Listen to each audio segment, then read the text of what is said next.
everybody, and welcome back to another episode of Our Golden 20s. We are in the last week of our April Glow Up Challenge, and it's hard to believe the month is already done.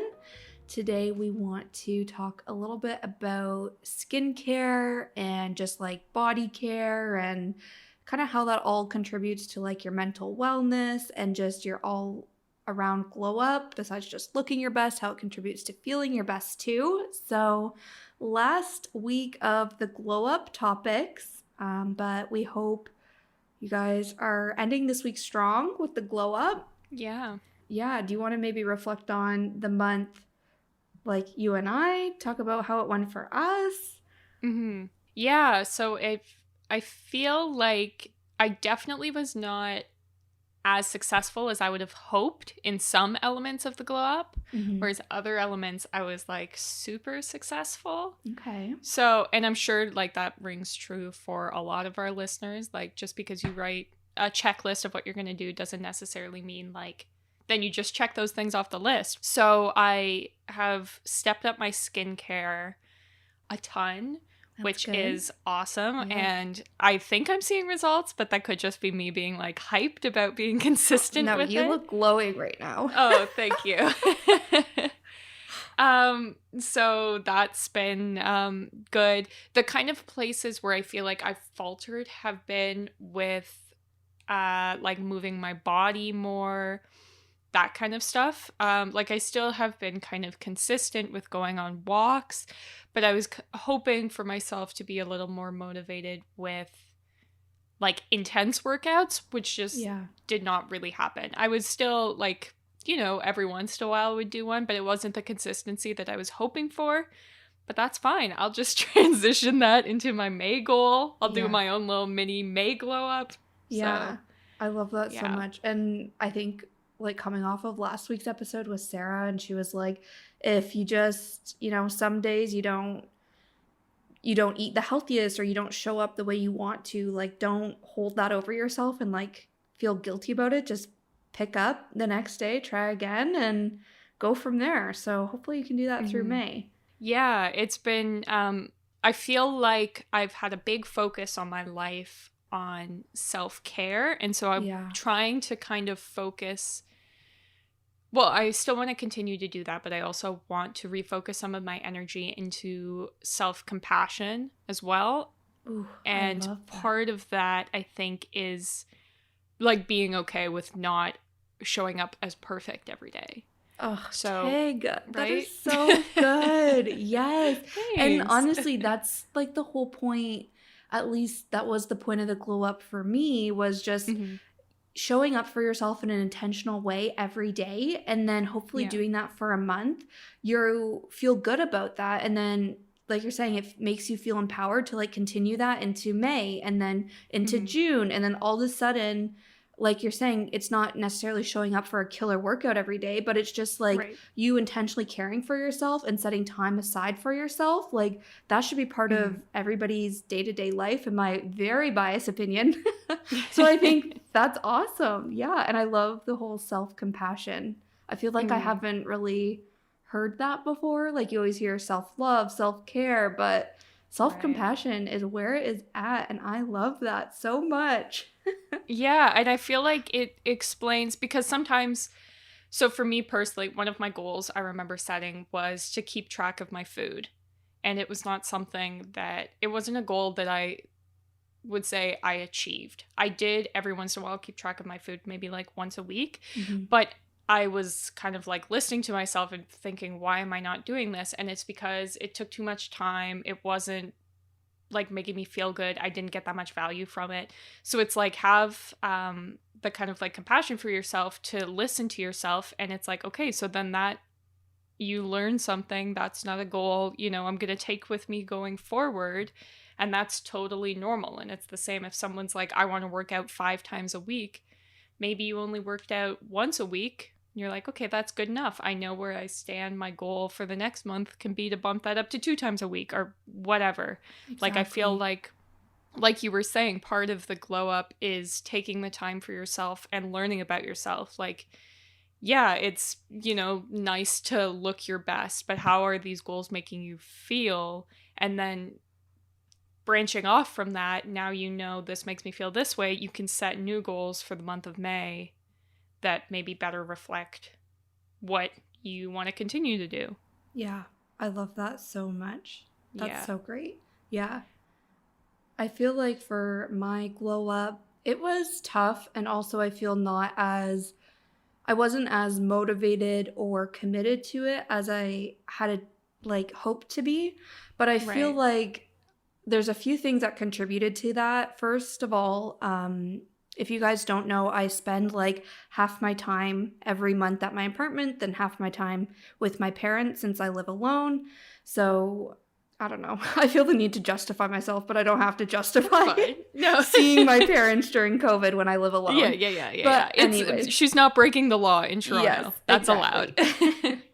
They are the other household I associate with. Yeah. So anyways, I started at my parents' house, started the month at my parents' house, and I always have a really hard time staying committed to a routine there and staying committed to the same routine that I have when I'm in my own house with my own stuff.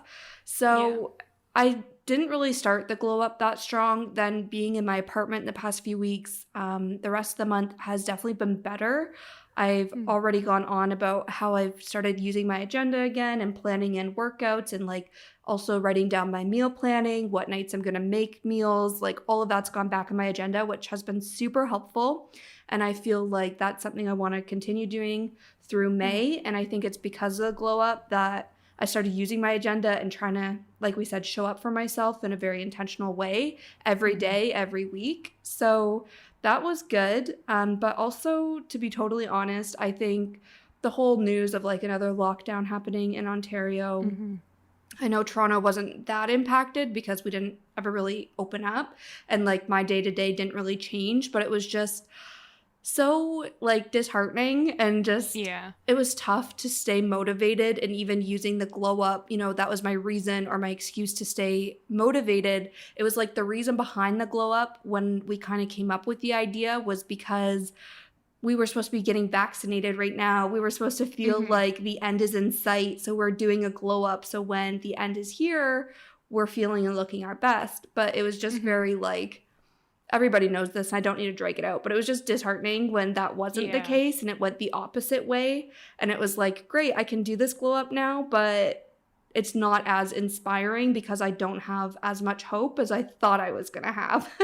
Yeah, definitely. I look at some people I follow on Instagram in New York that are our age, and yeah. they're all out drinking martinis at bars together. Not saying that's the right thing to do, but they're at least one dose of their vaccine in their system. They feel super hopeful, so they're starting to see people again. And I was that was the vibe I wanted for the glow up and the motivation behind the glow up, and then that kind of got taken away. So if you as a listener feel that too, you're not alone. And I think, Tag, it's so great that we're being so honest that, we're not just coming on here being yeah, we killed the glow up, how about you?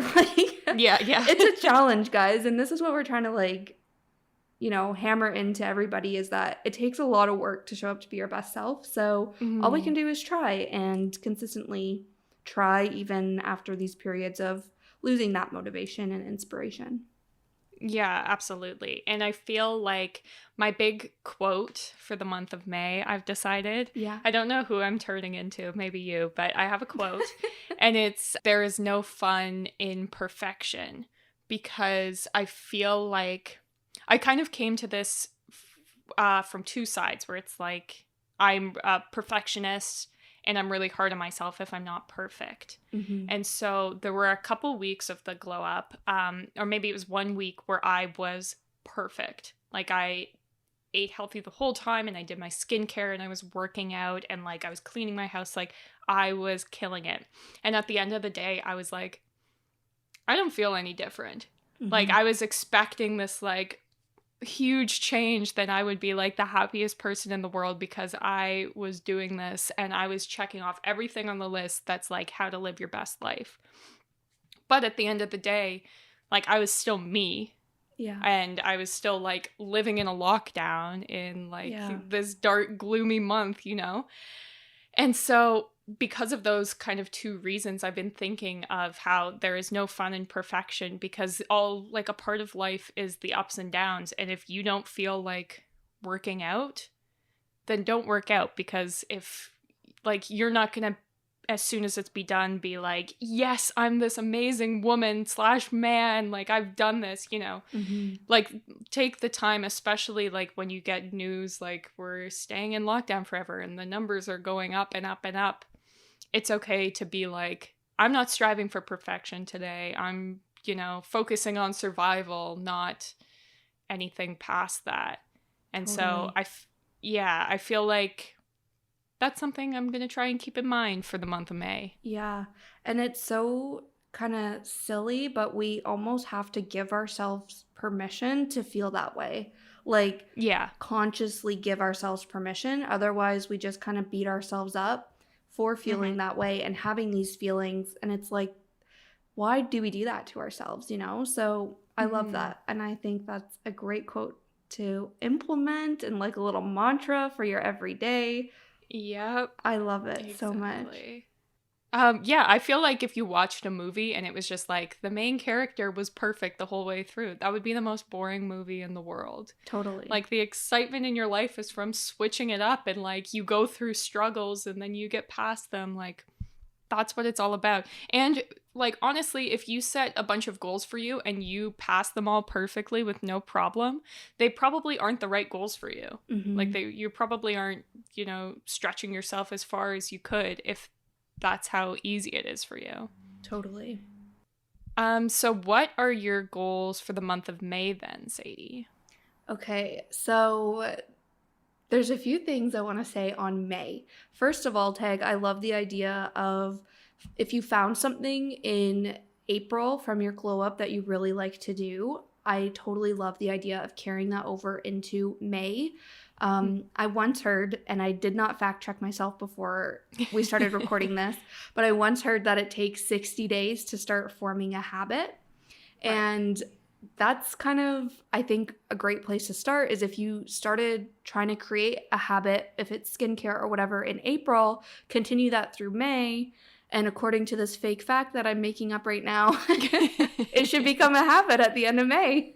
Yeah, sure. So fake news maybe, but something along those lines. In any case, the more you do something, the more it does just become part of your everyday or your routine. So I think that's great and definitely not a cop-out if you just want to continue April into May.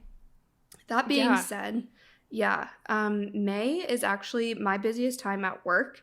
And so it's kind of funny. I'm outside of the fashion industry now, and our Q2 is kind of like everyone else's Q4, which is like Black Friday and Christmas and everything. Like that's usually huge in retail, but for us it's Q2, spring, summer. Sorry, this is like super like business jargony, I guess, but it is our busiest time, and May is our busiest month.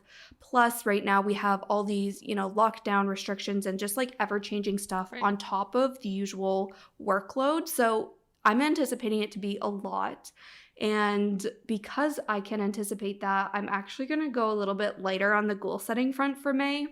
And that's just because I don't want to stress myself out by having to show up and work long days to get my work done, then add stress onto myself to have all these goals I have to achieve in the evenings and on weekends. Like I know myself and I would like just stress out about it. So I'm just not going to do that to myself.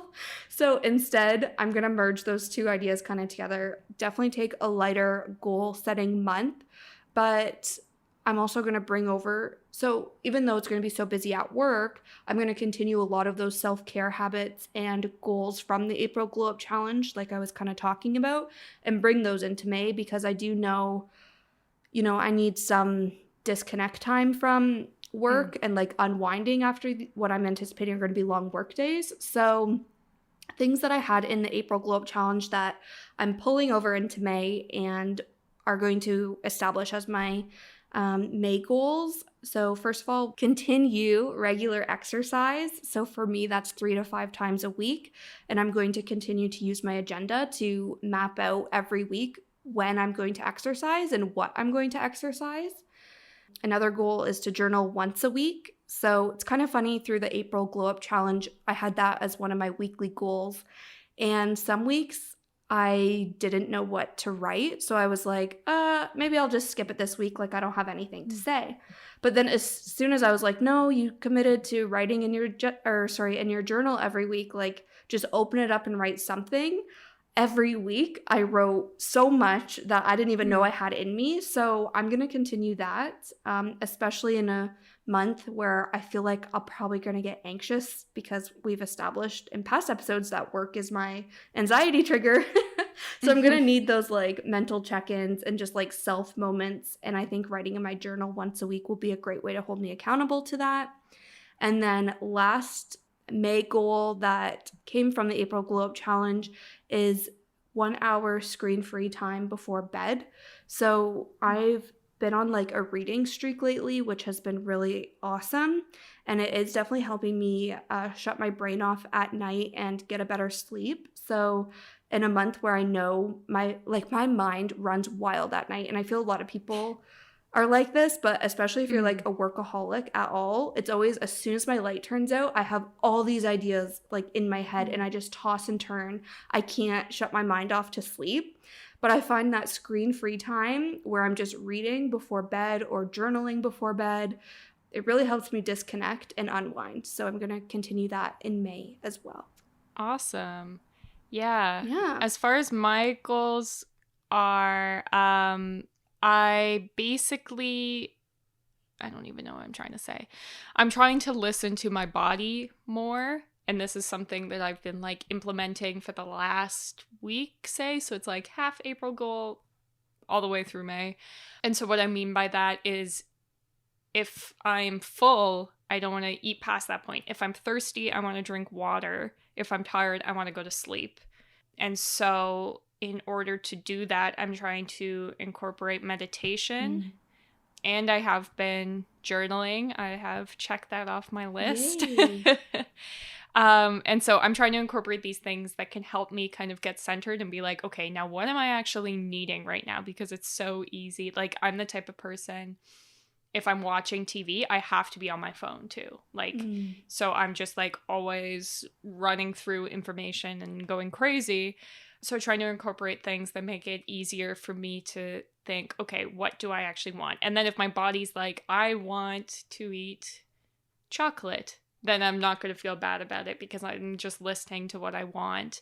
But I'm not going to be like, well, I'll eat chocolate because I'm bored, you know? So that's kind of like, I guess, my overall theme for the month of May. And yeah, that's what I'm going to try and do. Yeah. I love the whole idea of how meditation and journaling fits into that. I think with all of these things, even skincare, we're going to get into in a minute here, but all of these things, sometimes I feel like people just tap into it because it's trendy. And I know we've talked about this in past episodes, but meditation is one of those things where, in yoga too, like, people don't understand that yoga is not just like an exercise.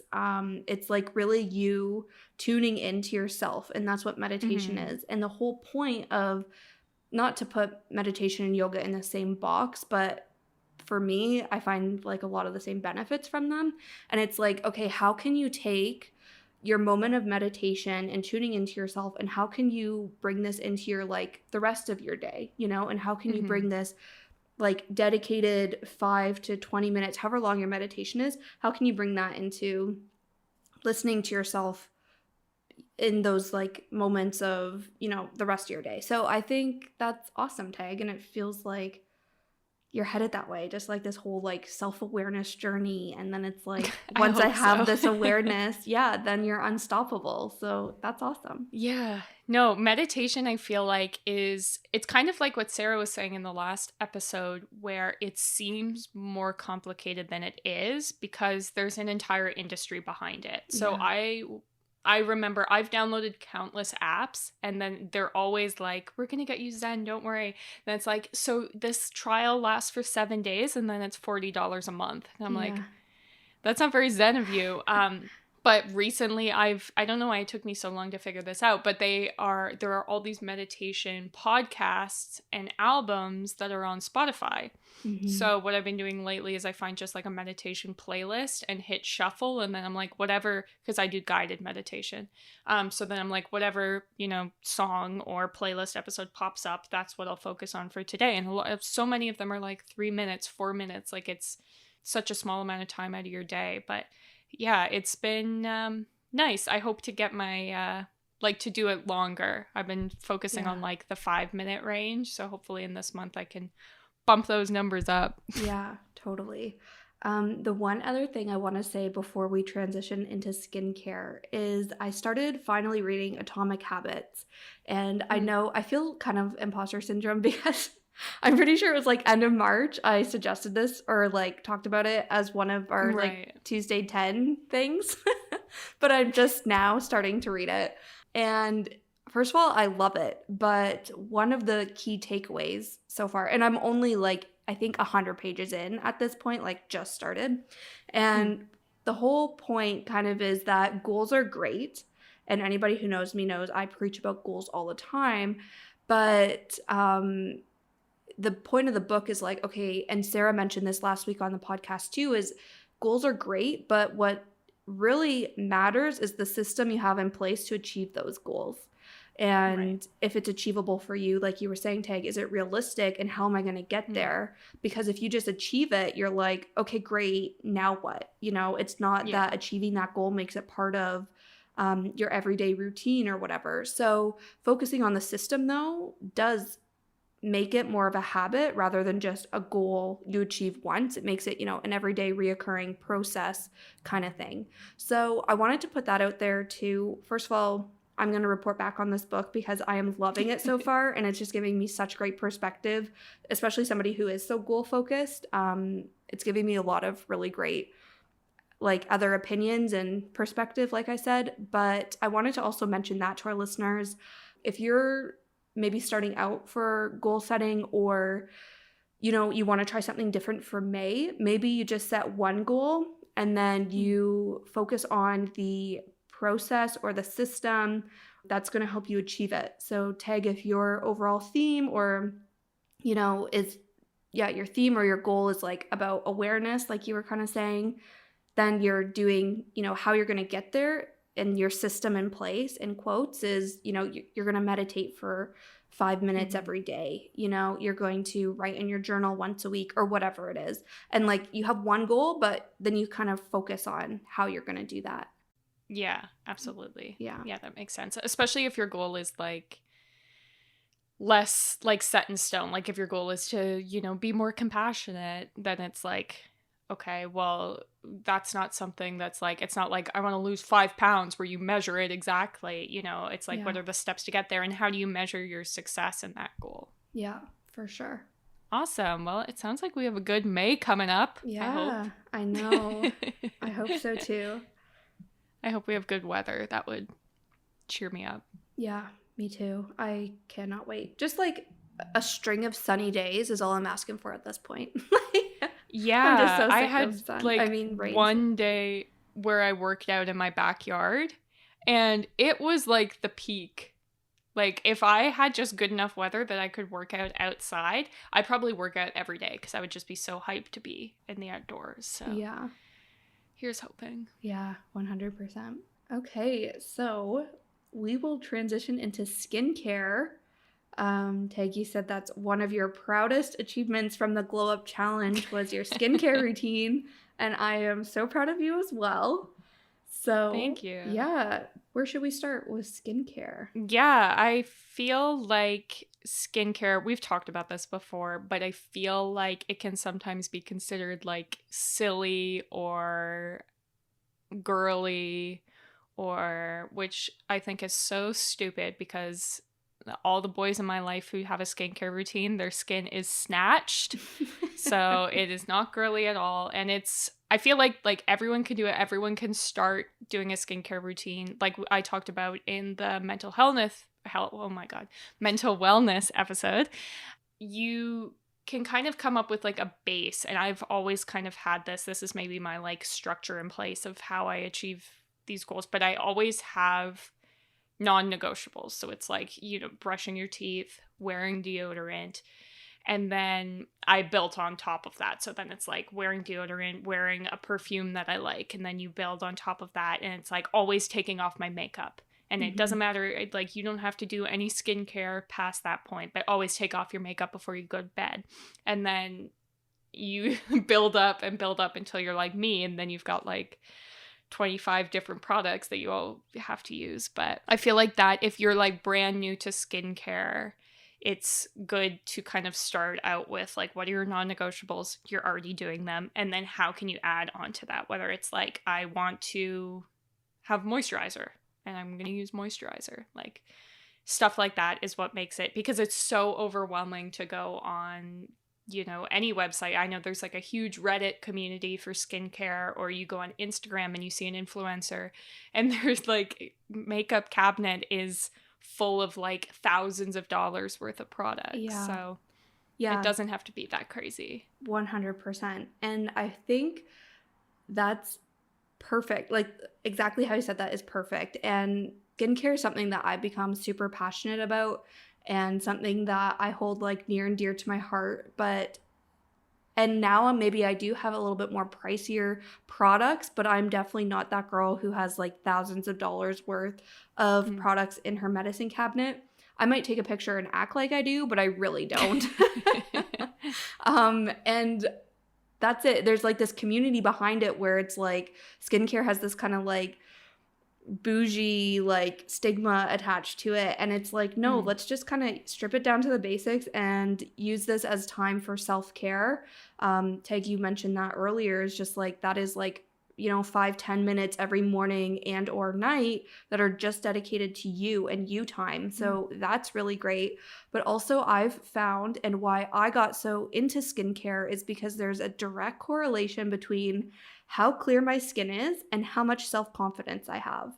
And your confidence obviously also really affects your mental health. And that right there is why I'm so passionate about skincare. It's way more than the products that you use, you know, the brands of skincare that you use. Like, no. And that's why we're talking about it. That's why it was part of the glow up, is because it contributes to like your overall kind of like wellness, I guess. Yeah, definitely. Yeah. I do think for anybody who is brand new to skincare and doesn't know where to start, Tag, I think you bring up some like great points around like your base, like foundation to build off of. I want to say that I think everybody should use a cleanser and a moisturizer. And I feel like growing up, I had really great skin. And it wasn't until my early 20s that I started getting really bad breakouts. And I've obviously done a lot of reflecting on this, so I can get into why that is. But I just never really cared for my skin as a teenager, and like even like through my college years, like I would wash my face with like a washcloth and water, and that was it. And I would just do it at night. But now I use my cleanser like every morning and every night, and then I at least moisturize. Now I also have some like serums and, you know, oils and stuff that I have added into that. But I think using a cleanser, it's literally just a special soap for your face. Cleanser is just a fancy word. I think everybody can benefit from that, and just like, you know, helping keep your skin clean, and then moisturizing, especially here in Canada. Like, you know, wind dries your skin out. If you live in a big city, it's like pollution and like, you know, all the yucky stuff that your cleanser clears, and then just applying a nice moisturizer on top just helps keep those dry patches of skin away. Sometimes you break out when your skin is dry and you're like, what is this breakout from? You know, and it's just because it's dry skin. So I think moisturizer is just key in your routine as well. Yeah, I feel like moisturizer's like the easiest thing to just start implementing. Like if you were like to start your skincare routine tomorrow with no knowledge, getting just like a cheap moisturizer, just like a plain unscented one from Shoppers Drug Mart, and you're set. And that can be like the first step, because yeah, a lot of skin problems come from having dry skin, and I have dry skin, probably because I don't drink enough water, which is something I talk about nonstop on the podcast. And so all of my skincare is based around trying to make my skin less dry.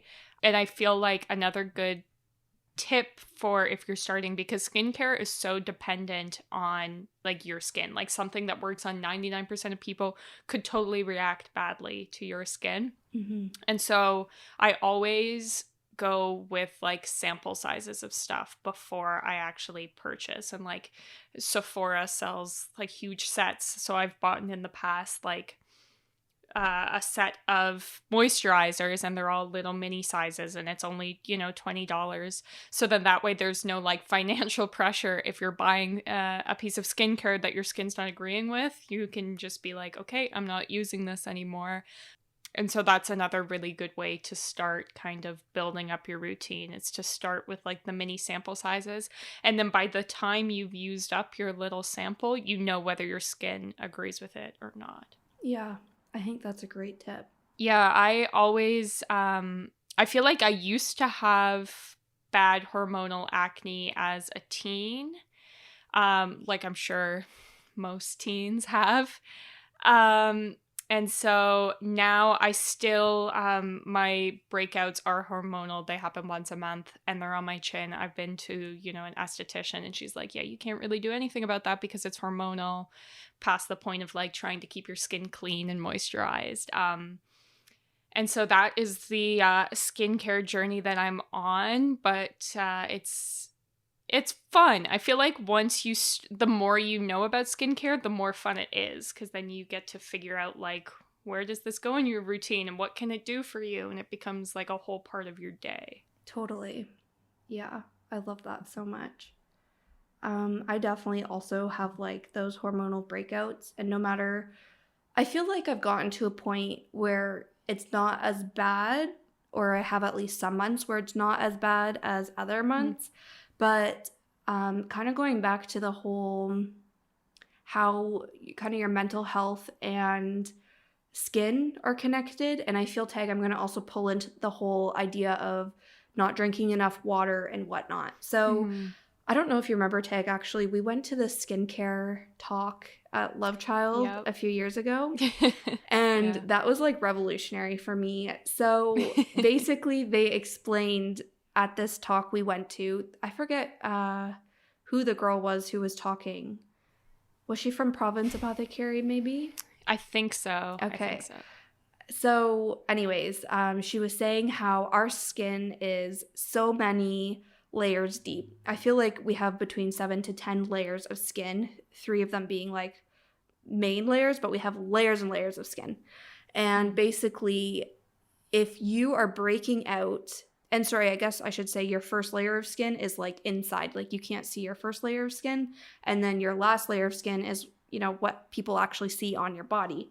So she was saying at this talk that if your skin is breaking out and you can physically see something on that outside of that last layer of skin, it's because something inside, all those layers internally are like something inside is wrong. And that stuck with me so much. And I think, like you're saying, it could be because we're not drinking enough water. We're not putting the right foods into our body. We're not doing well from a diet perspective. And we'll talk more about that in a minute. But for me, I was saying how my skin was clear in my teens. I was kind of like the opposite, where like when I was younger, my skin was fine, super low maintenance. But getting older, my skin was a lot worse, and I've struggled with really bad, like full out acne for, I want to say, at least 3 years now. And I can tie it back to the first time I was feeling anxiety. So we talked about how that was at my second job. I had a lot going on. Just like working full time was a lot for me. Paying rent was a lot for me. Paying my bills, paying back student loans. Like it was just a lot of like things happening, and it was a stressful time in my life.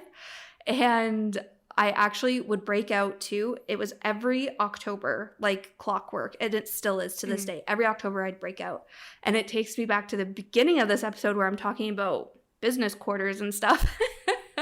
Honestly, guys, I'm sorry. I know I'm like extremely annoying, but October starts Q4 in retail. And like I said, Q4 is chaos. It is, you know, in the fashion industry, it's fall fashion. So you're full on, you know, fall fashion. Then you're Black Friday and your Christmas. And this is all starting October. And your life is hell until January when everything's dead.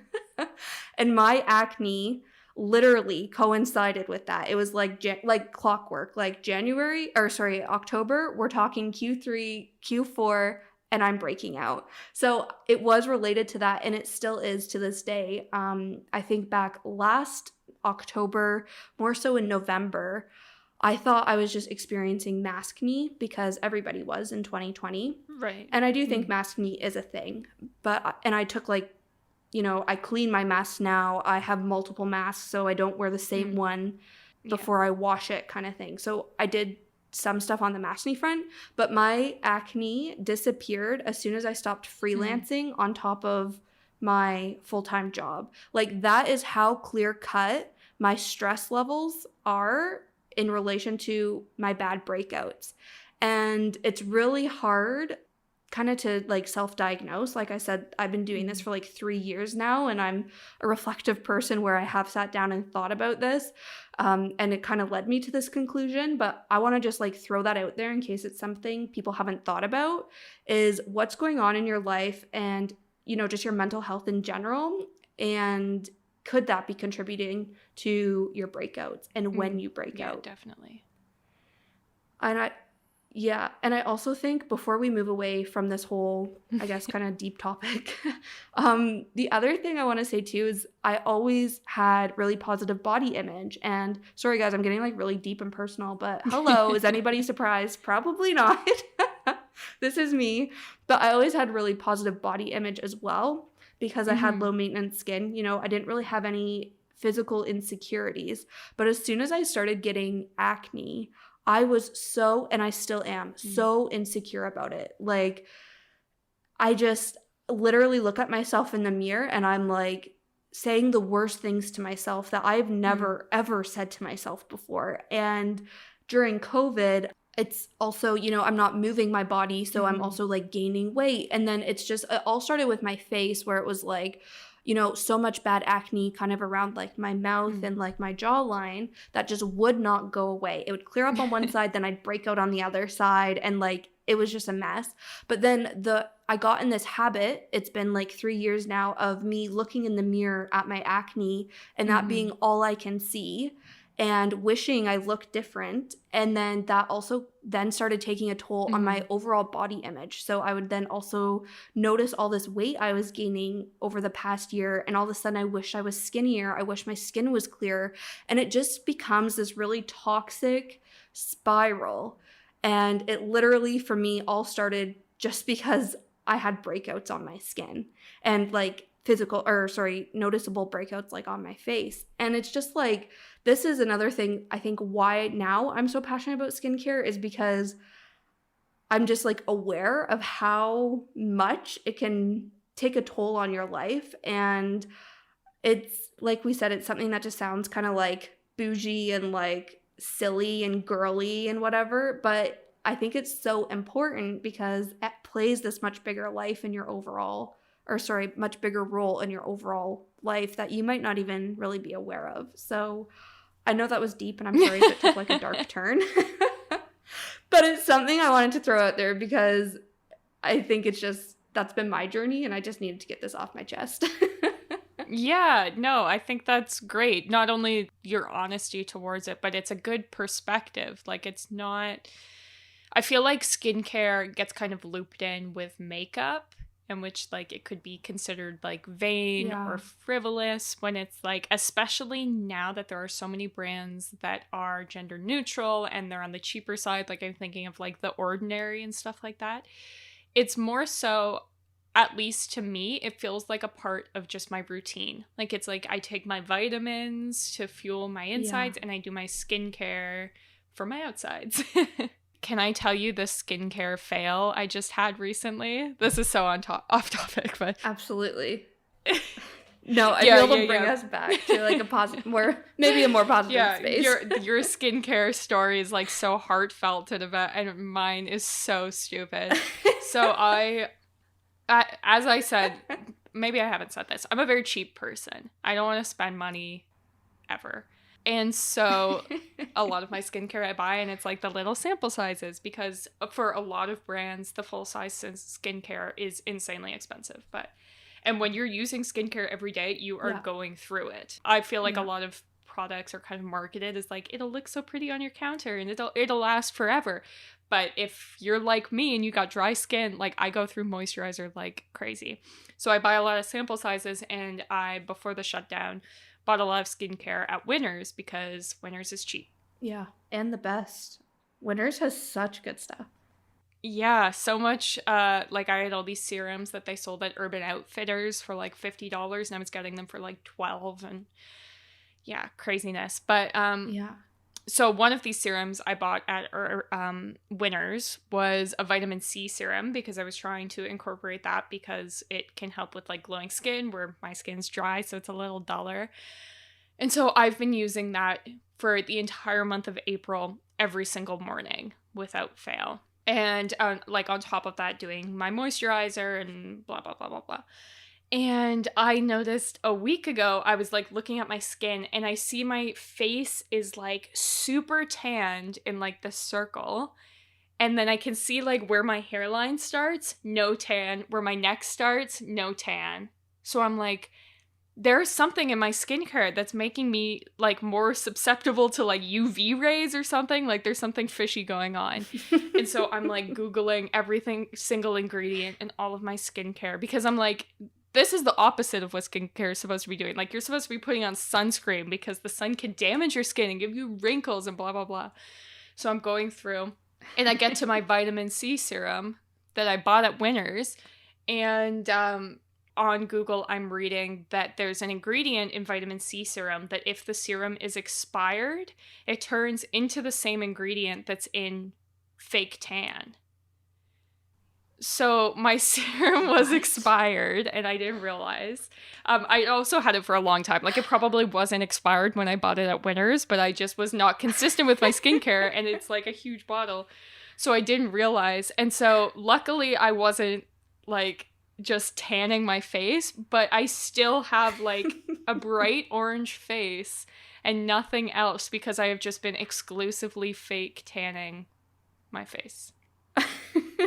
So that's probably why you think I look glowing. I was gonna say, you definitely do look like tan. Yeah. Like, Teagan and I do a video call every time we record, and you definitely have been very glowy the past few weeks. Yeah, it's funny. The only telling sign was like where my hairline was, because I don't put my skincare in my hair, so it was like a white line meets bright orange. I'm just wondering, like, is this a bad thing? I mean, not necessarily. I think if I knew that, I would have worked to blend my serum better.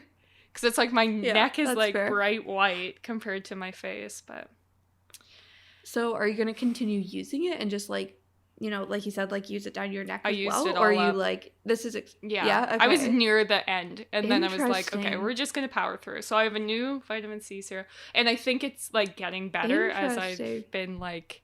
I've been using retinol, which is an exfoliant. So it's like that tan skin's going away, but yeah.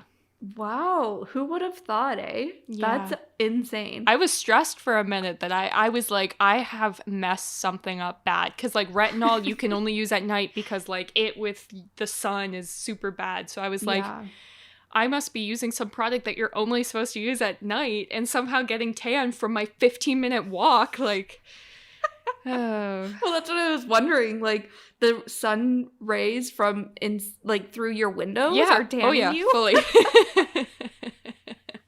That is so funny. Yeah. Oh my goodness. So we're all on a journey. Well, yeah, we definitely are. Yeah. You mentioned retinol though, Tag. Can you tell us about that? Because I actually don't know anything about retinol, and I feel it's like trendy right now. Yeah, it definitely is. So I first read about retinol when I first got engaged, and I was getting all kinds of like ads and things on Pinterest that were like, how to set your beauty routine to get ready for a wedding. And so depending on like what magazine I was reading, some of them would be like, now is when you start Botox and blah, blah, blah. And I was like, that was way too crazy for me. I'm not doing that. Oh my gosh. Yeah. So then I remember reading one magazine that was like, if Botox and, you know, plastic surgery is too scary for you, start to incorporate retinol. And I was like, oh, okay. So from my understanding, like I'm not, you know, an esthetician. So if I'm speaking out of term, just DM us and I'll correct it. But it is a chemical exfoliant. So basically exfoliating just takes off your dead skin cells. So it's helping with the turnover of your skin cells. So it's supposed to make you look younger and dewier and help you get rid of scarring and help you get rid of wrinkles as much as like a non-surgical thing could do.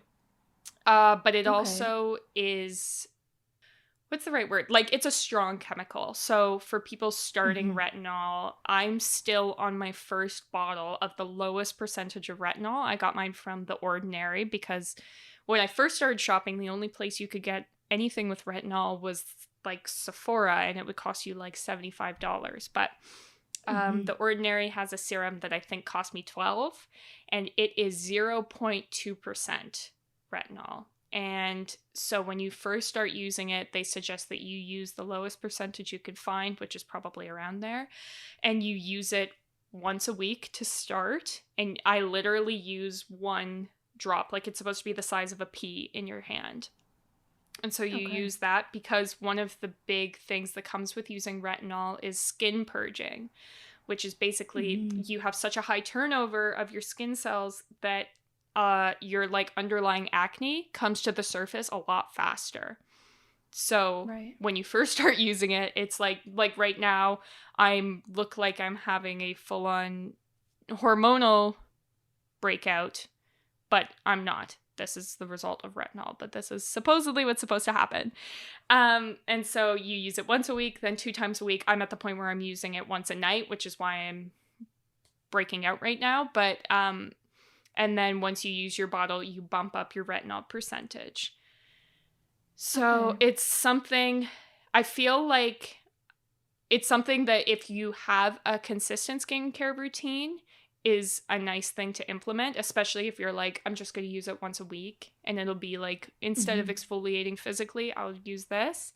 It's just important with it to remember to moisturize because that's the thing. It makes your skin dry. Dry skin's more susceptible to acne.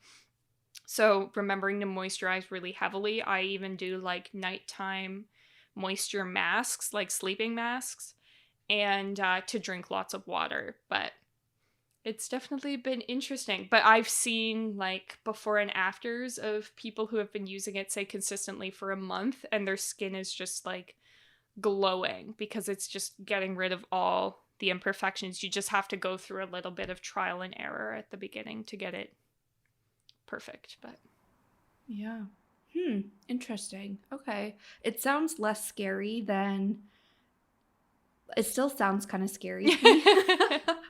Yeah. But I think like you said, just like implementing it like once a week or something to like start would be good. And just see how you react and if it's something that you want to continue doing or not. And The Ordinary, for anybody who isn't familiar with The Ordinary, they are a really great company actually. They're sold at Sephora and they just have pretty like potent serums and stuff, but for like a lot cheaper than other brands. So it's definitely a good brand to like try new things out, especially if you're like new to serums and stuff. You're just adding that into your routine. They're definitely a good company to start with. Can you take retinol internally? Or did I make that up? I don't think so. I think I feel like that. Yeah, nobody. Yeah, I don't. Nobody do that. Yeah. Could you imagine? I should have Googled. Yeah, for some reason I thought you could. So another super trendy thing right now is collagen. And collagen I'm also going to butcher this. Oh, sorry, guys. I should have done way more research prior to hopping on this recording. But basically, collagen is something I think it's like in your bones. It is in us. It is in animals. And it helps with your skin elasticity. And basically, I also just recently found out through Allegra Shaw's vlog. Ooh. A very like credible source right here is that once you reach 25, your skin naturally like reduces how much collagen it produces on its own. And you know, it's around that time that you might want to consider starting to like take collagen, and you can take collagen internally, but it's also, like I said, super trendy in the skincare industry right now because it's being mixed with moisturizers for you to apply topically, which just means applying it on your face. So there's a whole bunch of collagen moisturizers out there right now, but what I do with collagen is I take it, like there's collagen powder, and then you can also get collagen capsules, which is essentially just the powder in a capsule, like a vitamin. And you take that every day, and it basically, like we were talking about earlier, helps your skin from the inside out. So it's putting something good in your body to help with the outside layer of your skin. So I mix a spoonful of collagen powder into my morning coffee every day. And I feel like there's a few things in my skincare routine that people ask me, does it work? And I can't say yes for sure, but I can say that when I don't do it, my skin is worse. So collagen is one of those where it's kind of expensive. Again, I usually get mine at Winners because you can get like a bottle or a little, I don't even think you'd call it a bottle. I don't know what it'd be. A little jar, I guess, for like $15 to $20, where you can get the same little jar at the grocery store in the vitamin section for like $30. Right. So definitely get it at Winners if you can. Once I run out of it and like I'm without it for a few weeks, I do feel like I'm more prone to breakouts than when I'm taking it. And I think it's also one of those things you have to take consistently to notice the results of. You can't just take it once a week because it is really something you're like putting in your body. So you want it to be there consistently. But yeah, I wanted to throw that out there too. Yeah. For some reason, I thought collagen and retinol were somewhat the same, but it sounds like they're totally different. And anybody who knows skincare is like, Sadie, if you're so passionate about skincare, you should probably know this, but have you seen the chlorophyll drops that are so hip right now? Like they're all over TikTok. You've probably seen it in Instagram reels. It's like the drops of green liquid in your water. You know what I'm talking about? I don't think I have seen that. Well, they are all the rage on TikTok. I'll send you some examples. We'll post some on our Instagram story. But now there's like this huge heated debate because there are all these people who are posting that they've been taking these chlorophyll drops. Now, chlorophyll, from my understanding, is something that's found in green vegetables. Now, the debate comes in because some people are saying that they help vegetables like convert the sun into energy. So this has nothing to do with you because you're a human and that's not how you create energy. So don't take chlorophyll. Where other people are like, I've been taking it for a week and my acne completely went away and I lost 10 pounds. So it is like so hip right now. Probably, I feel like if you don't know about it, if you went to like Shoppers Drug Mart or whatever your local pharmacy is, you would see it's like completely sold out because it's just like blown up on TikTok. Okay. So yeah, I'm very tempted. Yeah. Yeah, you like keep us all so cool. We're okay, yeah, we know. Yeah, definitely. But so I feel like maybe that's something. Maybe I'll buy some and experiment and see if it's the real deal or not. I don't know. But yeah, I was wondering if you heard of it. But that so you definitely take internally. Yeah. And that's different than collagen. Like it's like a totally different thing. And it's not chloroform, which is what like knocks people out. Okay. Good to know. Because collagen is another thing where you can get now like collagen infused water. You can get collagen infused drinks. You can get, this is super bougie and I'm so sorry I'm about to say this, but I was at the Whole Foods cafe and they have like collagen like lattes kind of thing where you can add like collagen powder into just like your regular oat milk latte or whatever bougie thing you want to order. But yeah, so it's like something that is also very trendy, but this seems like it's the newest thing. So yeah, you heard definitely. it here first, folks. Teagan keeps us cool.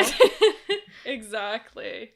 I feel like the easiest thing for skin is to drink extra water. Like I have like 3 lines that go across my forehead from like me being stressed and putting my eyebrows up in the air. And literally I could probably take a before and after picture. I love that. I have very expressive eyebrows. My eyebrows. By the way, for the listeners who can't see me. But I could probably take like a before and after picture of me drinking a glass of water and they like almost completely go away. Wow. Yeah, so I love how I'm saying this when I literally all I talk about is how I don't drink water and my doctor thinks I'm going to die at any moment from lack of water. And then I'm like, drink water. Thanks for listening. But I'm just trying to get myself hyped up to drink more water. But yeah, it does work. But I have proof. Yeah, that is very true. I think drinking water has so many benefits, but definitely on your skin, 100%. I also think, like we were kind of talking about the whole like curing yourself from the inside out, diet is a big one as well. The more greasy, gross foods. Okay, sorry, that was rude. The more greasy foods you eat, greasy, gross, you nasty girl. The more greasy foods you eat, the more, you know, grease and like oily your skin is. Like that's just facts, people. And then also dairy is a big one. Dairy is, what is the word I'm looking for? Dairy is just like a whole bunch of inflammation, basically. So it will, you know, like it can just, how can I word this? I haven't talked about dairy in a while, so I'm blanking. But dairy just causes a whole bunch of inflammation. So that also shows in your skin. And usually if you have a lot of consistent bad acne, cutting out dairy is one of like the top recommended things. I did cut out dairy probably, I want to say 3 years ago. So for the most part, I cut out dairy. Sometimes I do cheat, especially when we have those cheese boards. I do cheat and eat it from time to time, but I never buy it and just have it in the house. But I still broke out like crazy. But it could just be a contributing factor. If you're wondering, you know, why you can't clear up a breakout and you eat a lot of dairy, that could be why. And there's a whole bunch of other things too. Like we talked about like vitamins tag, you know, drink your water, take some vitamins with it, because I think there's a lot of vitamins that contribute to just overall like healthy skin as well. I'm pretty sure like green tea is one of those, and you can get like green tea extract and a lot of women's vitamins, like once a day vitamins. There's a brand that I love their vitamins. They're called Genuine Health, and they have an actual like perfect skin vitamin. And my mom and I actually looked at it, the perfect skin one, because I was so desperate to fix my skin. I looked at this vitamin next to just their daily vitamin, and it was basically the exact same things in it, like their multi-daily vitamin, the exact same things in it, just had a few extra ingredients. I think green tea extract was one of them. Who knows, maybe there's a little bit more collagen in it, you know, just something like that. But through vitamins, I feel is a better way than going on those crazy medications that a dermatologist might prescribe you, that kills literally everything inside your body to try to like clear your skin. Those scare the crap out of me, but these are just some like natural preventatives before you get there. Yeah, and I feel like I was saying about meditation, skincare can seem so overcomplicated because there's a whole industry behind it. Like simple steps like trying to drink more water, trying to eat healthier, trying to like wash your pillowcases.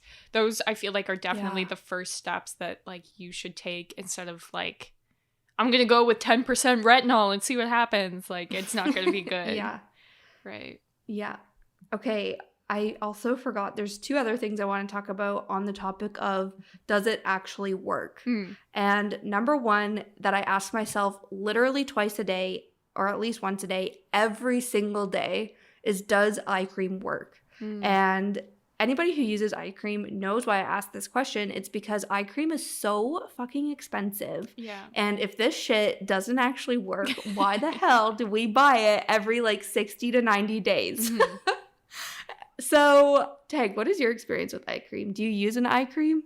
Yep, I've got, I used to have a morning and a night eye cream, but then my night eye cream, I think, expired. It was another winter's buy. This is like actually like the anti-winners chat, but my problem is not winners. My problem is that I do not use things fast enough, but so Yeah. I used to have a morning and a night one. Now I have I think it's Ole Hendrix. I hope that's how you pronounce Yes, it. yes. The banana eye cream, because the Yeah. whole thing behind it is that it's supposed to take the place of makeup, because it literally comes out bright yellow, like it's the color of a banana, and it's an eye cream, but then it's also supposed to counteract dark circles just through the magic of color Yeah. correction. So yeah, I've been using Yeah, it. that one's kind of like tinted, I found. Yeah. Like it's not quite a concealer, but I feel it Mhm. has that effect. Yeah, I used to have that one too. Yeah, and it's almost got like little like sparkles in it too, to try to like brighten and stuff. So I've been Mhm. using that. Yeah, I think it's been good. I don't know. By the time I started using eye cream, already had like creases around my eyes. So it wasn't like Yeah. I could be like, it prevented me from getting wrinkles. Like maybe it's preventing them from getting worse. I don't know. But Yeah. yeah. Yeah. If you guys follow us on Instagram, you might have saw we did a few weeks ago, maybe even like a few months ago now.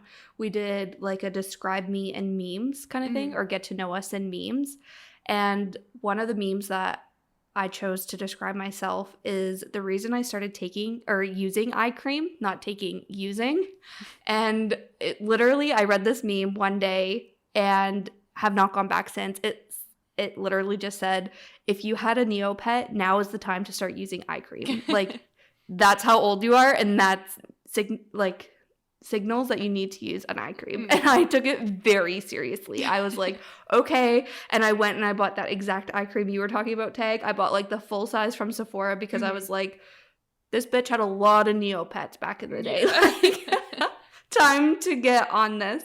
So that is what I did, and I've used eye cream ever since. However, like I said, I still don't know if it actually contributes like to the day to day. I think, like you said, Tag, over time, it might like reduce wrinkles and might, make your skin a little bit firmer and like nicer around your eyes as you get older.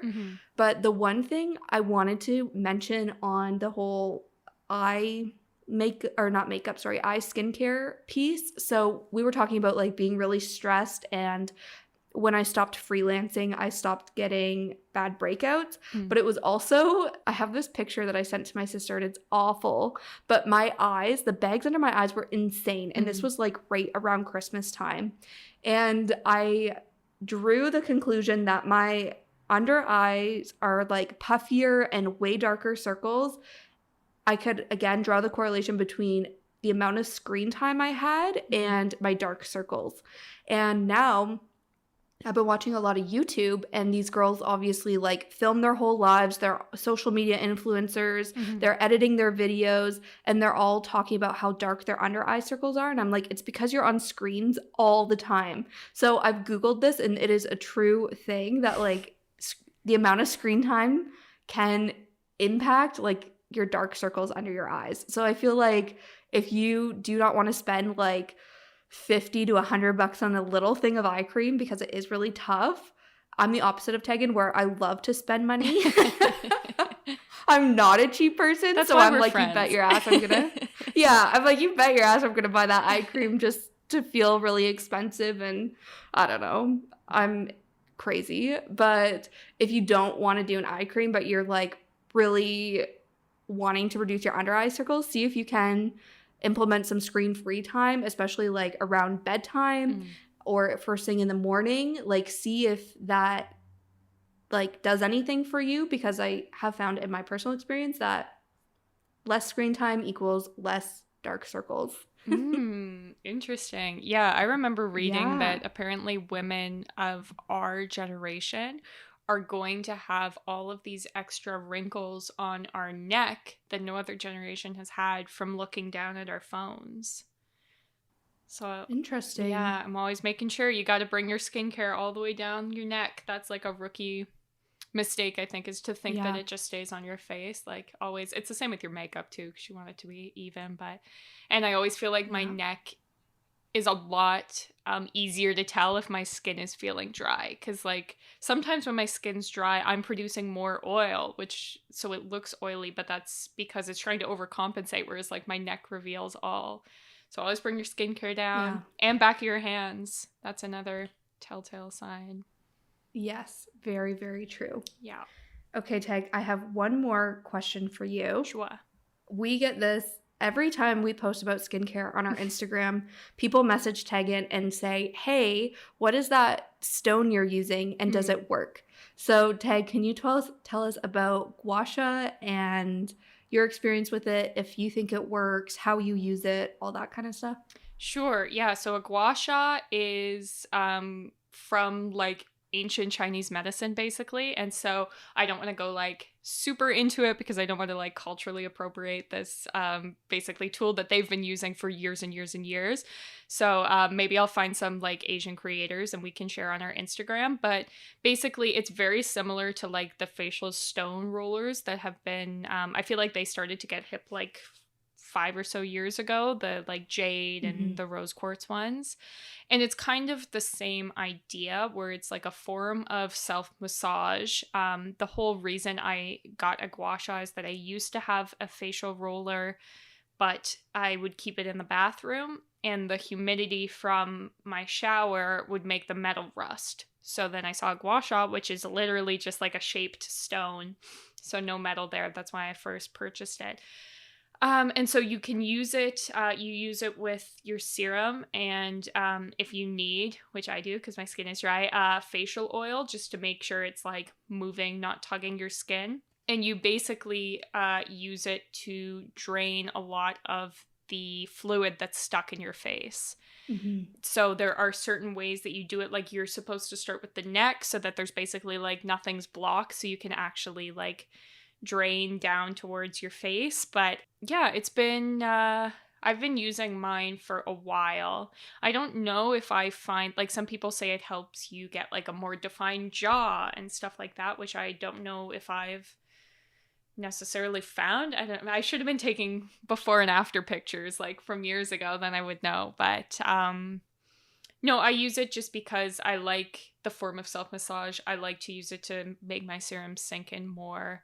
And supposedly it helps you, drain your skin, but who knows? Yeah, 100%. So I have not ever used a gua sha before, but I still use my rose quartz roller, like Teagan was saying. And even if it's so 5 years ago, it still does the job for me. And that is it exactly, is like, I don't know, this is one of those things where I'm like, I don't know if it actually works, but I do find when I forget to use it, I have a whole bunch of breakouts occur. So I think, Teg, you mentioned lymphatic drainage, and that is also a super big thing right now. You can get lymphatic drainage massages on your face, on your body, and that literally, if you haven't heard of that before, look it up because it is like a real thing. But it's just like pushing, like you said, all this excess fluid out of your system. And by doing that, you're obviously just, first of all, like moving any like bumps in your skin, but it's also just pushing out toxins and pollutants. How do you say that word? Every episode. Pollutions. Pollutions. Yeah. These all sound like hopefully fake you guys words. know what I'm trying to say. Yeah. There's always at some point in the episode I'm like going on a tangent and then can't pronounce a word. But anyways, it pushes all of that out. And you need to, if you're like interested in these things, you need to look up like where your drainage points are and then make sure you're using your tool to push like use the tool to push your skin and this excess fluid that's under your skin to those points, because that's how it's going to drain out. So if this is something you as a listener are like super interested in, it's something Teagan and I do, and we always get questions about it, so you can ask us questions. But honestly, just like Google or look on Pinterest, because there's so many, I guess like I want to say methods to do it, and like also just like benefits, why you should do it, all that kind of stuff. So yeah, it's kind of similar to dry brushing, because isn't dry brushing supposed to be like dealing with your lymphatic system too? Maybe I'm making that up. Yeah, I think so. Yeah, And that's actually great too, Tag. So kind of moving away from like your face skincare, but like the rest of your body. Dry brushing was something we had in our April Glow Up Challenge, and we had some questions around that. What is it? Why should I do it? That kind of thing. And again, dry brushing, I don't know if I'd say I 100% see results from it, but I do really like it, and I find it's a good, like active self-care. But it is supposed to help, I think with lymphatic drainage, but also just it's a body exfoliant. So it's literally, I was going to compare it to retinol for a second, but it's not at all. So first of all, dry brushing, for anybody who doesn't know, it's an actual like special bristly brush that you buy, and you just like rub it on your body, usually in like an upward motion or a motion going toward your heart.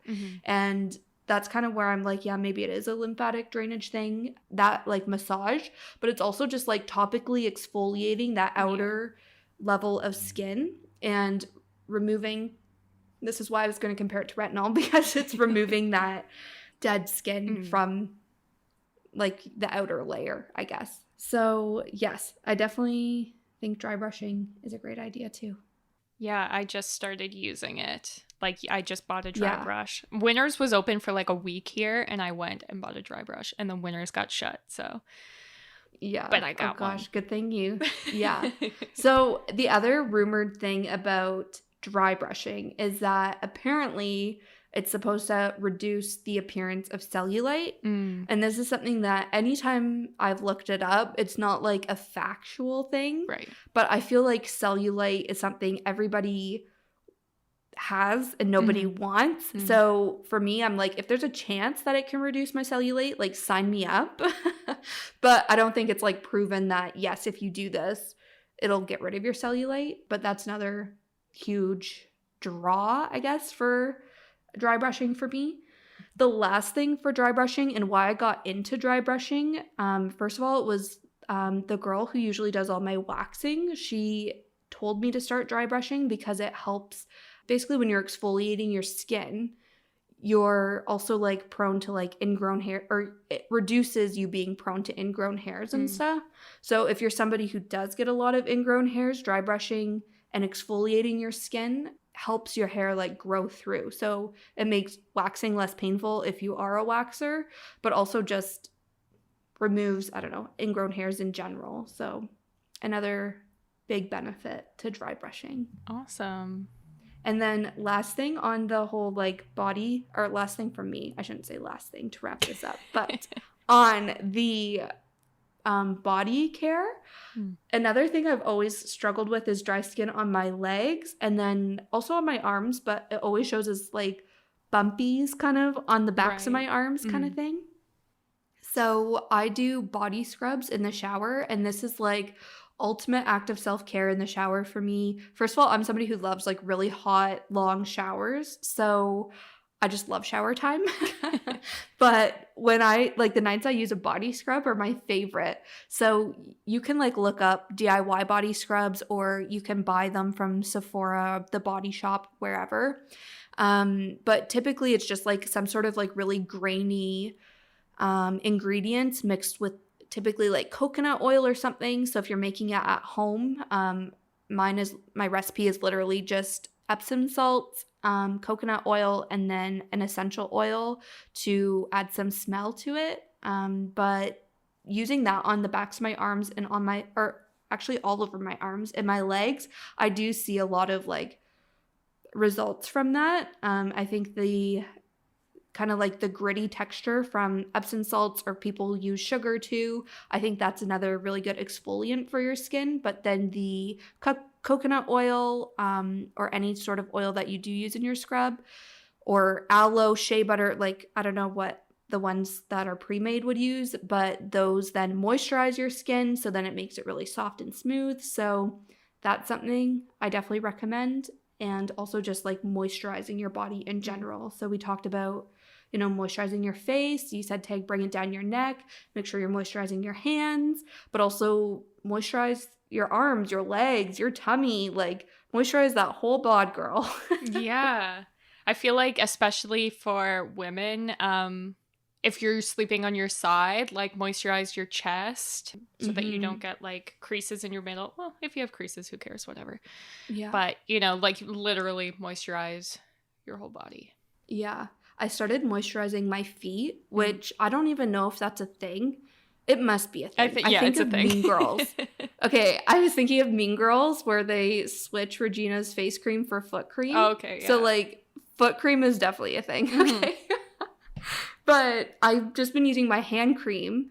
So I think I mentioned for the April Glow Up Challenge doing like a foot mask. And there's some foot masks that I like 1000% recommend because they remove like all the hard skin from your feet that even when I got like a pedicure done last summer, I found it didn't remove the hard skin the same way these foot masks do. So I swear by these things, especially if you're somebody like we talked about who doesn't like wearing socks and, you know, your feet just like take a really big beating and are like, I don't know, always visible. You want to sometimes make sure they look nice. So I like the whole foot mask, but then moisturizing my feet just at night before I turn out the light. I'm already laying in bed. I need to like say that because moisturizing your feet makes like walking extremely slippery. Yeah. So be careful. This is like a hazard or a safety hazard, but just moisturize my hands, then like moisturize my feet, lay down, and I'm ready to go. So good. Love that. Yeah, I keep my like body lotion in my bedside table because I only like I moisturize myself before I go to bed. It's like part of my routine, but now it's just like my every day. And my like as much as I like I use sometimes expensive shower products and expensive skincare, I am all about the cheap body moisturizer. Like I've used more expensive body moisturizer, but I just go back to like the Bath and Body Works, that kind of stuff, because I feel like it gets the job done. It has like the biggest scent. Like I feel like it lasts the longest, so I just buy myself one of those cheap little bottles and it lasts me a couple months. I'm good to go. Yeah, 100%. Have you ever used is it Bum Bum cream? I haven't. Sephora? I want to because it apparently smells like really coconuts, and coconut is my favorite scent. So yeah, they just released a new scent that I've been seeing all over, especially since the Sephora sale just ended. Right. It's in a pink container, I think. I don't even know what the scent is, but everyone's like, "Ooh, new scent! I want to try it." So I might give that a go. But I was thinking the same thing. Usually my body butters are the ones from the Body Shop, and they're nothing fancy. I just really like them. But I'm kind of tempted to try this bougie bum cream. So yeah, we'll see. I just bought a bougie body wash for my shower. I bought one of the what is it? The brand is Necessaire, I think. I was gonna ask. Yeah, it's like the influencer brand. I was like, no, I see it on Instagram, and I'm like, I guarantee none of you people bought this because it's just like such an influencer brand. Like it's just given out. It's like the hair care. Is it Way? Is that what it's called? Oh yeah, which I also want to try, but I'm like, I know this is just the influencers working their magic on me, but. Yeah. Can I tell you something really embarrassing? Sure. Guys, if you've made it this far in the podcast, this is your reward. Yeah. So I think I've mentioned I have a vision board above where my desk used to be in my office. And on my vision board, I've cut out from one of my Cosmo magazines the Way sea salt spray, I think it is. Like it's like the product from the magazine. I cut it out and put it on my vision board because I was like, one day I'm going to be so financially secure that I can spend that kind of money on sea salt spray to give my hair body and waves. But it is a vision board thing because right now I cannot afford that. Yeah, it's insane. Even like at least the body wash I bought, it was expensive. Like I think it was like $35, which is insane for a body wash. Yeah. But I've had it for a really long time. Like I've had it for maybe 2 months and I've barely made a dent in it. So I'm like, okay, then this is not. But Teagan, it's going to expire and then turn your skin orange. Yeah, well, at least if it's my whole body, that's a little more acceptable. Yeah, literally my 2 things of skincare. I had the eye cream, which the point where I threw it out, it was burning my eyes. This is how ride or die I am with not spending money. So I was like, yeah, well, it doesn't hurt that bad. It only burns a little. Like I only cry 2 tears, so it's fine. And then that on top, this was happening at the same time also. I was dyeing my skin orange and probably damaging my eyesight, but gotta save that money. Oh gosh. Yeah, I guess so. Oh, okay, Tag, to wrap this up, do you want to share what products you use? Like, do you have any recommendations for people? And again, we've already talked about how personal skincare is. Everybody's skin is different. Some of us have oily skin, some of us have dry skin, you know, so what works for us might not work for you. But just if people are curious, maybe we can leave them with some product recommendations. So as far as my skincare goes, I use right now I'm using the Belief moisturizer, and I use that day and night. I've gone through 2 sample sizes of it. I'm still not sure if I want to repurchase it just because it's expensive, but I've been liking it, so we'll see. In the morning, I use a vitamin C serum. I'm using the one from Glossier, but you can also use cheap ones that you find at Winners that dye your skin. And then I've been using the Glossier Super Dew, which I'm not really loving, but it's there. It's just like oil with glitter in it, so... You know, it does make you look dewy, but I feel like it doesn't do much as far as, like, upping your skin. And then at night, I use the same moisturizer. And then I use niacinamide. Niacinamide. Yes. That sounds much more official. Niacinamide. Is it the ordinary? No, serum? This is one I bought at Winners. It's Valjean Labs. Yes. I don't know. I think it maybe is Urban that carries that, but I've used different serums by that same brand, and so I've been using that at night because I heard you can't mix it with vitamin C serum. Vitamin C serum you can't mix with retinol, and I also use retinol at night. So after I use this serum, I'll use a tiny bit of retinol. And then an insane amount of moisturizer. I sometimes use the sleeping mask by Laneige. I feel like I'm butchering all these names. It's because they're French and I can't speak French. But that one's Laneige, I think. Laneige. So I use that if my skin's like super dry, and they have like a lip mask and everything. But I swear by that lip mask. Yeah. So that's my little routine. How it's looking. Okay. Yeah, I love that. I think those are some good products in there for sure. For me, I use so these are my tried and trues that I've been using for at least 2 years now. The cleanser, I have 2. So the first cleanser I was using was the Free the People Kale Superfood Cleanser. Right. And super, super good. But during COVID last year, they had like a supply shortage of one of the ingredients, so it was sold out of Sephora for literally like 6 months. So when I went into Sephora, they suggested the Juice Beauty blemish clearing cleanser as a replacement to the Youth to the People. And did I say Free the People before? I don't know. I think I might have. I always get Youth to the People, Free the Children. It all gets like mixed up in my head. Not good. But Youth to the People. Anyways, Sephora suggested Juice Beauty as a replacement to that, so I've been using that cleanser, and I honestly don't know if I'm going to go back to Youth to the People just because I've been having really great success with the Juice Beauty one, so I use that morning and night to cleanse my face. And then in the morning, my moisturizer is the Vitamin C Glow Boosting Moisturizer from the Body Shop, and Tag, if you think you have like dull skin and you just want like a little something to like give you a little glow, I love this moisturizer and I recommend it to everyone. I honestly feel like it gives me sometimes like a natural highlight on my cheeks like through the day, and I just love it so much. So it says right on it, for dull, grumpy looking skin. It's so good. And just from the Body Shop. I mean, it is still expensive. I think it's usually around $30, but goes on sale.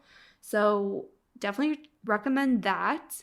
And then my night moisturizer is the Sephora brand, and it's the Nourishing Moisturizer with the pink lid.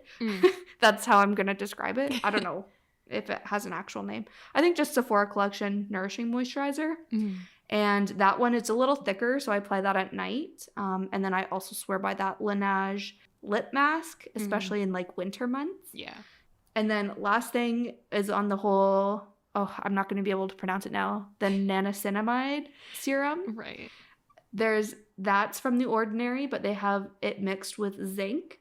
And I use that in the mornings a couple times a week. That one, the review said that it helps with hormonal breakouts. If you use it consistently, like it can prevent hormonal breakouts. And I do find that to be true. So kind of bringing this whole back full circle to say we break out, like have hormonal breakouts.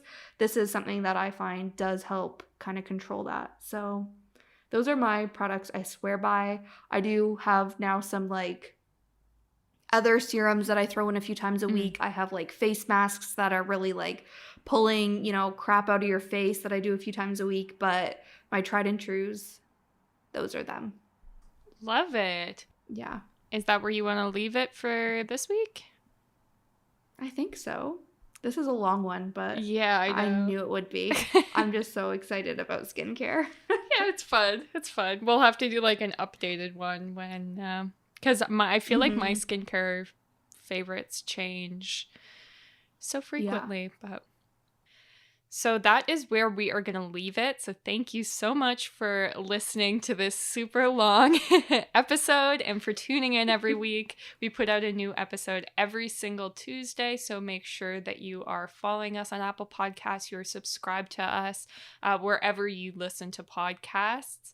You can find us on Instagram, Pinterest, TikTok, Facebook at Our Golden 20s.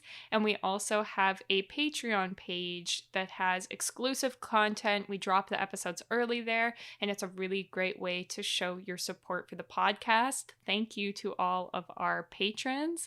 I want to give them a little shout out because we haven't done it yet. But yeah, shout out to like Tyrell, Tati, Gabby for showing your support, because that literally we put like a lot of time and money into the podcast, so that really means a lot to us. So be sure to follow us everywhere. If you have any questions or anything you want us to talk about, send us a DM. We'll respond. So thank you. We'll see you next Tuesday. Bye.